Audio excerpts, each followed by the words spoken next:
Just moment में आपका तहे दिल से स्वागत है। रक्षाबंधन हो गई, तभी हमने बहुत मीठी मीठी सी चीज़ें खाई हैं। तो मीठी चीज़ें खाने के बाद कुछ ना कुछ करारा सा तीखा सा खाने मन करता है। तो आज इसीलिए लेके आई हूँ वेज पैटीज। करारे भी है, टेस्टी भी है, बनाने में आसान भी है। और उसी के साथ हम बनाएंगे रेस्टोरेंट स्टाइल एकदम परफेक्ट चटनी। तो इसके लिए आपको ये वीडियो पूरा अंत तक देखना है। तो चलो ज़्यादा कुछ ना बोलते हुए और रेसिपी को शुरू करते हैं। सबसे पहले हमें क्या करना है, यहाँ पर लेने उबले हुए आलू। अभी आपको आलू क्या करना है, जब भी आप आलू उबालते हो ना, तो पहले इससे आप 1 घंटे के लिए फ्रिज में रख दीजिए। उससे क्या होता है, ये आलू चिपचिपे से नहीं होते। या तो इसे ग्रेट कर दीजिए या तो हाथ से स्मैश कीजिए। स्मैश करते वक्त क्या होता है, कभी कभी आलू के टुकड़े रह जाते हैं। तो सबसे आसान तरीका है ये ग्रेट करना। तो देखिए मैंने इसी तरह से अभी आलू को एक ग्रेट कर लिया। तो वैसे हम दोनों को भी कर लेते हैं।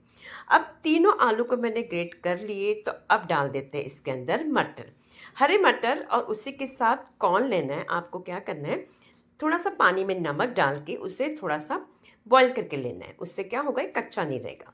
उसी के साथ डाल देते हैं प्याज थोड़ा सा आधा, हरी मिर्ची डालनी है। बच्चे खा रहे तो तीखा ना डालें, और तीखा नहीं है मिर्ची तो डाल सकते हैं। तो यहाँ पर हल्दी पाउडर डाल देते हैं, उसी के साथ कश्मीरी रेड चिली पाउडर। उससे थोड़ा सा रंग अच्छा आएगा। और बाद में रेड चिली पाउडर दूसरा हमारा जो तीखा जो होता है वो। उसी के साथ डालते हैं धना पाउडर। बाद में डालेंगे हम चाट मसाला, बहुत ही चटपटा सा बनाने के लिए। थोड़ा सा डाल देते हैं इसके अंदर गरम मसाला, हल्का सा डाल दीजिए, ज़्यादा की ज़रूरत नहीं है। और यहाँ पर स्वादानुसार नमक। गाजर पहले डालना भूल गई थी, तो इसके लिए अब डाल दिया, वो भी ग्रेट करके डाल दिए। और बाद में डाल देते हैं धनिया। अब सभी चीज़ें हमने डाल दी। अब क्या करते हैं, इसे हम मिक्स कर देते हैं। अच्छी तरह से मिक्स कर दीजिए, क्योंकि नमक मसाले जो भी डालें।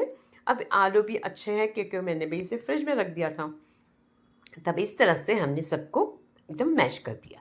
अब मैश करने के बाद बच्चों को तो बहुत चीज़ डालो तो बहुत ही मज़ेदार सा लगता है। तो मैंने इसके अंदर प्रोसेस चीज़ डाला है। आप यहाँ पर मोज़रेला चीज़ डाल दीजिए तो भी चलेगा, अगर नहीं डालना है तो भी स्किप कर सकते हो। और बाद में इसे वापस मैश कर देते हैं। अब ये हो गया हमारा बैटर रेडी। तो अब इसके लिए बना लेते हैं स्लरी। स्लरी बनाने के लिए 1/4 कप से लेना है हम यहाँ पर पाव कप, मतलब यहाँ पर लेना है मैदा। और उसी के साथ लेना है कॉर्नफ्लावर। ये दोनों चीज़ें लेनी है। उसी के साथ हल्का सा नमक और पानी डालना है हमें उसी कप से।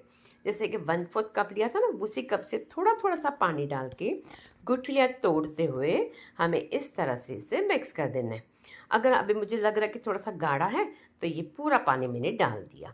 अगर आपका थोड़ा बहुत कम ज़्यादा हो सकता है, पर इतना ज़रूर करना है कि यहाँ पर आपको पतला नहीं करना है, गाढ़ा ही रखना है। तो देखिए इस तरह से कंसिस्टेंसी होनी चाहिए कि ना पतला ना जाड़ा। तो नहीं तो आप अगर पतला करोगे तो ये बैटर को चिपकेगा नहीं, और एकदम जाड़ा करोगे तो उसकी पापड़ियाँ निकलने लग जाएगी। इसके लिए मीडियम करना है। अब बनाते हैं रेस्टोरेंट स्टाइल चटनी। इसके लिए पहला लेना है धनिया, उसी के साथ हरी मिर्ची। बाद में लेते हैं अदरक, छोटा सा टुकड़ा, इसे 1 इंच। वो लेने के बाद हम डाल देंगे जो धनिया होता है, उसके जो कौले से हमारे डंठल होते हैं वो लेने, उससे स्वाद बहुत अच्छा आता है चटनी में। और बहुत हरा हरा सा लेने के लिए डालेंगे पालक। रेस्टोरेंट में पालक डाला जाता है, या तो उन लोग प्यूरी भी डालते हैं पालक की। काला नमक, थोड़ा सा वाइट नमक डाल देना है। और बाद में डाल देते हल्का सा जीरा, आधा चम्मच डाल देना है जीरा। और यहाँ पर आप नींबू भी डाल सकते हैं, थोड़ा सा नींबू भी है अगर आपके पास तो ज़रूर निचोड़ दिए, मैंने तो नहीं डाला है। और ये सीक्रेट इंग्रेडिएंट यहाँ पर डालेंगे हम पापड़, भुना हुआ पापड़। आप जैसे कि कुछ भी मूंगफली डाल देते हो या तो भुने हुए चने डाल देते हो, तो उसकी जगह पर डालना है पापड़। रेस्टोरेंट में इसी पापड़ को ही डाला जाता है। अब डाल देते बाद में हल्का सा 1 चम्मच दही, और यहाँ पर बर्फ़। और ये हमने यहाँ पर ग्राइंड कर ली चटनी। अभी देखिए एक यहाँ पर हमने जो बर्फ़ डालने के बाद इससे हरा भी रहता है, और जैसे पालक डाल दिया था। अब चटनी हो गई है, तो अब हम यहाँ पर बना देते हैं पैटीज।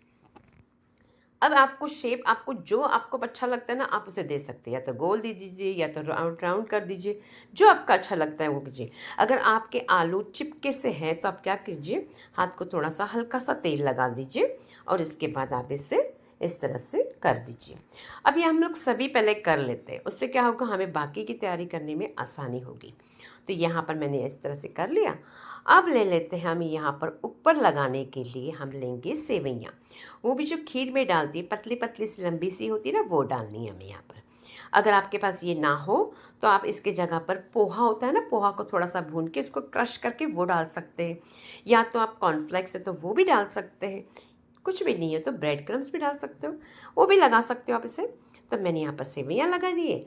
अब देखिए इस तरह से हम यहाँ पर इसे तोड़ देते हैं, एकदम बारीक कर देते हैं, एकदम चूरा कर देना है, क्योंकि लंबे लंबे होते हैं ना, तो इसे चूरा कर देते हैं। अब ये सब मैंने इस तरह से इसको चूरा कर दी है।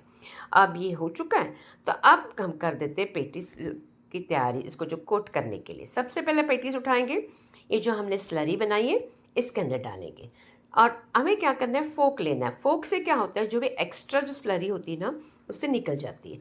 तो इस तरह से दोनों तरफ से अच्छी तरह से इसे लगा दीजिए। तो देखिए ये बहुत अच्छी तरह से अब यहाँ पर हमारे लग गया। तो अब यहाँ पर फोक से उठा लेना है, हल्का सा जितना बैटर निकाल दीजिए और बाद में इस सेवियों के ऊपर डाल दीजिए।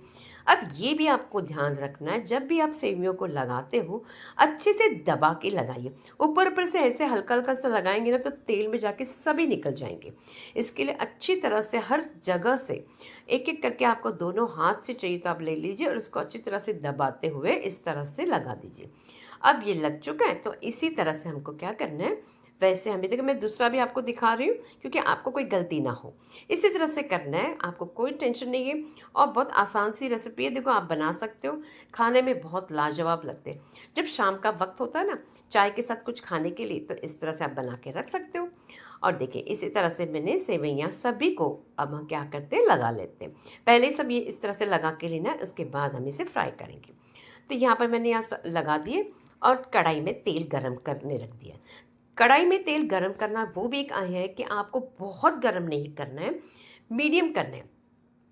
कोई भी कुछ भी बैटर डाल दीजिए, अगर वो बैटर ऊपर जल्दी से ना आए, आराम से आए, तो इसका मतलब वो हमारा तेल का टेम्परेचर एकदम परफेक्ट है।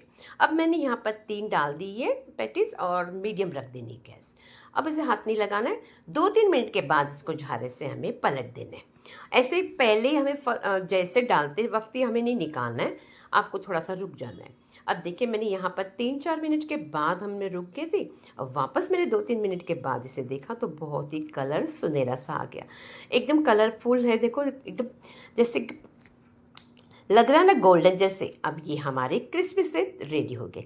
इसी तरह से मैंने दूसरा भी बैच डाल दिया था, उसे भी निकाल देते हैं। इसी तरह से आपको करके निकाल देने, बहुत करारे और कुरकुरे से भी बन जाते हैं। सभी पेटीज को हम निकाल के रख देते हैं। आवाज़ से ही पता लगेगा कि कितने बहुत ही आवाज़ इसके इतने कुरकुरे बन जाते हैं। तो देखिए ये सभी अब हमारे पेटीज अब रेडी हो गए। अब इसे आप अगर आपने कभी एक आध चटनी नहीं बनाई तो आप इसके सॉस के साथ भी खा सकते हो। इसलिए मैंने यहाँ पर थाली में चटनी भी रखी और सॉस भी रखी। तो देखिए ये हमारे मज़ेदार से क्रिस्पी करारे पेटीज बहुत ही रेडी हो गए। जब ऐसे तोड़ो ना तो आपको आवाज़ से ही पता लगेगा कि कितने कुरकुरे बने। आप इसे ज़रूर बना के देखिए। जब मीठा खा के बहुत नहीं मन कर रहा हो ना तो इस तरह से तीखा तीखा कुछ बना के रख दीजिए। बच्चों को, बड़ों को, सभी को पसंद आएगा। अगर रेसिपी अच्छी लगी हो तो ज़्यादा से ज़्यादा इसे लाइक करना है, शेयर भी करना है, और नए हो तो सब्सक्राइब कर दीजिए। और आगे मिलते हैं हम एक अच्छी सी प्यारी सी रेसिपी के साथ।